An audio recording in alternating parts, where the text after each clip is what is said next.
Hello everyone, welcome to CLAT prep. जैसा कि आप सभी को पता है, हम डेली न्यूज एनालिसिस करते हैं, फैक्चुअल एनालिसिस करते हैं और उसके साथ साथ 20 क्वेश्चंस की प्रैक्टिस भी करते हैं। तो चलिए उसी सीक्वेंस को कंटिन्यू करते हैं। आज का पहला क्वेश्चन हमारे सामने, Uttarakhand celebrated it's silver jubilee, यानी कि उत्तराखंड को लगभग कितने दिन हो गए बने हुए? 25 साल। तो कब पूरे हुए? तो कल 9 नवंबर 2025। और कल ही हमारे मोदी जी वहां पर गए हुए थे और हमारे माननीय प्रधानमंत्री मोदी जी ने वहां पर कुछ प्रोजेक्ट को भी लॉन्च किया था। लगभग 8,140 करोड़ रुपए के आसपास का कोई प्रोजेक्ट भी लॉन्च किए गए हैं। ठीक है, तो वहीं पर उन्होंने यूसीसी के बारे में भी कहा था और उसको हमने एडिटोरियल में डिस्कस भी किया है आज। तो चलते हैं थोड़ा सा आगे। President Draupadi Murmu became the first Indian head of the state to visit which African nation on November 2025? यानी कि अभी जो हमारी प्रेसिडेंट है द्रौपदी मुर्मू जी, वो कहाँ गई हुई है? तो याद रखना, अंगोला, है ना। और वहां पर जाने वाली पहली क्या बनी है? वो प्रेसिडेंट ऑफ इंडिया बनी है, ये भी ध्यान रखना। ठीक है। Which ministry has developed the real craft portal? तो जो रियल क्राफ्ट पोर्टल है वो किसने लॉन्च किया? तो सिंपल से याद रखना, ministry of fisheries, animal husbandry and the dairying. आपने सुना होगा ना, टेरिटोरियल जोन, उसके बाद contagious zone, exclusive economic zone, है ना। तो ऐसे वहां पर उनको पास बनवाने पड़ते हैं। तो उनका पास बनवाने के लिए कि कौन सी टेरिटरी में जाकर वो फिशिंग करना चाहते हैं फिश फार्मर्स, तो उसके लिए क्या किया गया?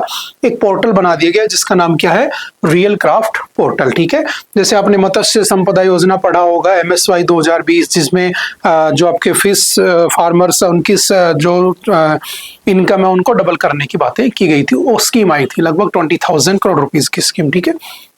नेक्स्ट है, Koraga tribe is mainly found in which state? कौन से स्टेट में कोरागा? तो सिंपल याद रखना, ये अभी न्यूज में थे, कर्नाटक और केरला में ये पाए जाते हैं। ठीक है। और काफी सारी ट्राइब्स न्यूज में आती रहती है, जैसे अभी आसाम का भी हमने एडिटोरियल डिस्कस किया था पॉलीगैमी को लेकर, है ना। तो बहुत सारी चीजें आती है किससे रिलेटेड? ट्राइब्स से रिलेटेड। ठीक है। और बहुत सारे इश्यूज भी चल रहे हैं ट्राइब्स के, वो भी हमें पता होने चाहिए। Next, Christmas island recently seen in the news is located in which ocean? तो क्यों न्यूज में था? तो अभी गूगल ने अनाउंस किया कि वो वहां पर अपना, है ना, डाटा सेंटर खोलेंगे, तो इस वजह से न्यूज में आ गया। तो क्या है वो, कहां पर है? तो याद रखना, इंडियन ओशियन में वो बना हुआ है। ठीक है। कौन सा? Christmas island. ठीक है, इसलिए न्यूज में था। Next, Fujian aircraft carrier. देखो, एयरक्राफ्ट कैरियर हमारे पास कितने हैं? 2 हैं। एक है विक्रम, ठीक है, और विक्रमादित्य, और दूसरा कौन है? विक्रांत, बेसिकली, है ना। पाकिस्तान के पास 0 है, चाइना के पास 3 है। ठीक है। तो अभी जो उसका है तीसरा फ्यूजियन, जो कंप्लीटली मेड इन चाइना है, वो उन्होंने अपनी फ्लीट में एड ऑन कर लिया है। तो ये न्यूज में आ गया। तो कहाँ का है ये? चाइना का। ठीक है, ये भी ध्यान रखना।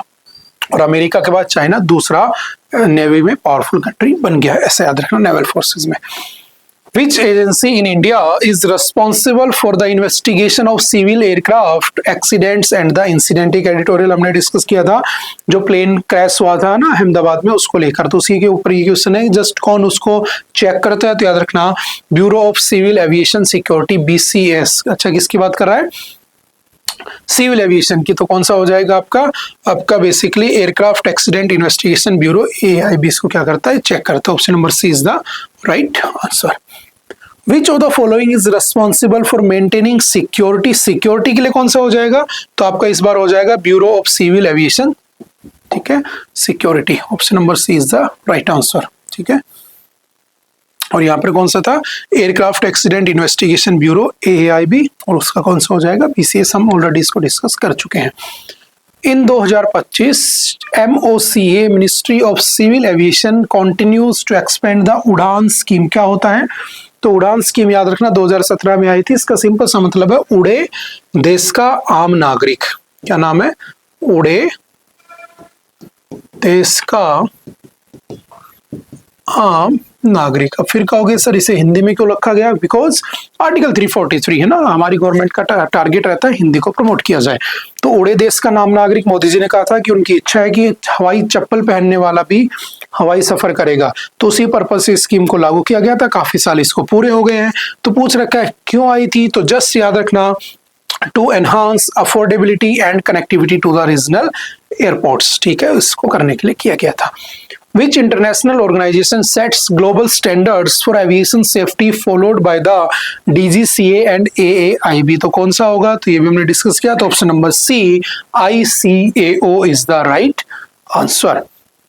Polygamy is legally permitted in India under which of the following personal laws? तो याद रखना, हिंदूज में भी अलाउ नहीं है, क्रिश्चियंस में भी अलाउ नहीं है, पारसीज में अलाउ नहीं है। हमने एडिटोरियल के पहली उसके अंदर ये सारी बातें डिस्कस की थी, तो किसमें है? मुस्लिम पर्सनल लॉज, शरीयत एप्लीकेशन एक्ट 1937 में उनको 4 शादियां करना अलाउड है, जो कि पोलीगैमी का एग्जाम्पल है। और आसाम उसको बैन करने के लिए एंटी पोलीगैमी बिल लेकर आ रहा है, जिसके ऊपर हमने एडिटोरियल को डिस्कस किया था। नेक्स्ट है, under which article can the state enact laws restricting religious practices including polygamy in the interest of public order, morality and health? देखो मैंने आपसे कहा था हमारे जितने भी फंडामेंटल राइट होते हैं, ठीक है, वो जरूरी नहीं आपको मिले ही होते हैं, कुछ कंडीशंस होते हैं। You have to maintain morality, public order, public health आपको ध्यान में रखना होगा, ठीक है। जैसे आपको freedom of speech and expression है, ठीक है, आर्टिकल 19 के फर्स्ट के ए में आता है और वो फंडामेंटल राइट है। बट इसका मतलब ये नहीं आप कुछ भी बोलोगे, दंगे करवा दोगे, देश की इंटीग्रिटी सोवरेनिटी के ऊपर बोलोगे, नहीं, आपको अलाउ है बोलना, ठीक है, freedom to speech and expression है, बट सम कुछ रेस्ट्रिक्शंस होती हैं, समझ गए। तो कौन कौन सी मेजर 3 है जो यहाँ पर डिस्कस की हुई है? Public order, morality and health. तो किसका कौन से आर्टिकल में ये है? तो सिंपल से याद रखना, आर्टिकल 25 के फर्स्ट में रिलीजियस फ्रीडम है, बट आपको 3 चीजों का भी ध्यान रखना होगा। The Assam government 2023-2024 formed an expert committee to examine whether the state has the power to ban polygamy. This power mainly arises from which constitutional source?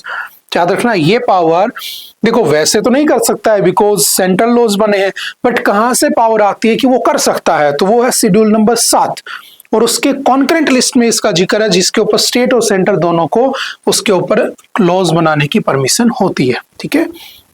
Which of the following states has recently linked anti-polygamy legislative efforts with the move towards implementing a uniform civil code at the state level? तो इसका भी answer क्या हो जाएगा? असम, ठीक है। हालांकि यही न्यूज आज ज्यादा हाईलाइटेड है हर न्यूज़पेपर में, ठीक है। Aditya L1 mission is primarily design to study, किस लिए गया था? तो ये गया था आपका sun's, corona and solar activity. जो outermost layer of sun होती है उसे हम कोरोना कहते हैं, और उसकी स्टडी करने के लिए हमने आदित्य L1 को भेजा होता है, लैग्रेंज पॉइंट 1 पर रखा हुआ है जो, ठीक है। Which launch vehicle was used to launch the Aditya L1 mission? तो ये हमने इसरो DRDO में डिस्कस किया हुआ है, कौन सा है? PSLV XL या PSLV C-57, ठीक है। तो option number C is the right answer.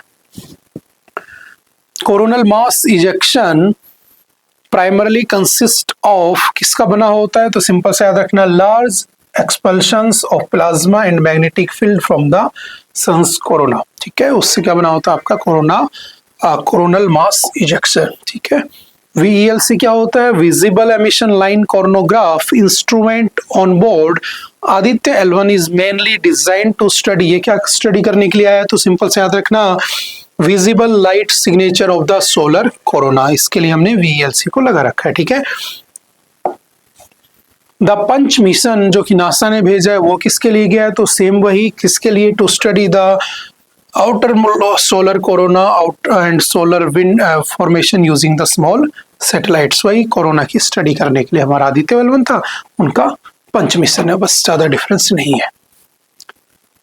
न्यूट्रीजेनोमिक्स primarily studies the relationship between, ये भी हमने डिस्कस किया था कि न्यूट्रिशनल फूड होना कितना जरूरी होता है ना। तो याद रखना, सिंपल सा कौन सा है, किसकी स्टडी को कहते हैं? इसको कहा जाता है genes and nutrients affecting individual health outcomes, ठीक है।